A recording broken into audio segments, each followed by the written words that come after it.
Cardiac arrest, heart attack తేడా ఏంటి? ఈ రెండు వేర్వేరని చాలామందికి తెలియదు. గుండెకు సరిపడా రక్త ప్రవాహం లేనప్పుడు హార్ట్ అటాక్ వస్తుంది.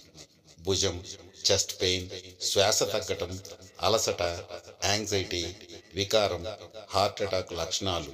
హార్ట్ బీట్ ఆగిపోయి రక్తాన్ని మిగిలిన అవయవాలకు పంప్ చేయలేకపోతే స్పృహ కోల్పోయి కుప్పకూలుతారు. దీన్నే కార్డియాక్ అరెస్ట్ అంటారు. కింద పడటం, పడే ముందు తల తిరగటం, స్పృహ కోల్పోవడం, శ్వాస హార్ట్ బీట్ ఆగటం దీని సిమ్టమ్స్. ప్రేమను పొందాలంటే కృషి, త్యాగం, సర్దుబాటు అవసరం. ఆరోగ్యాన్ని పొందాలంటే చెమట వచ్చే వ్యాయామం, ఆహార నియమాలు అవసరం. విజయాన్ని సాధించాలంటే అంకిత భావం, పట్టుదల, కావలసినంత కృషి అవసరం.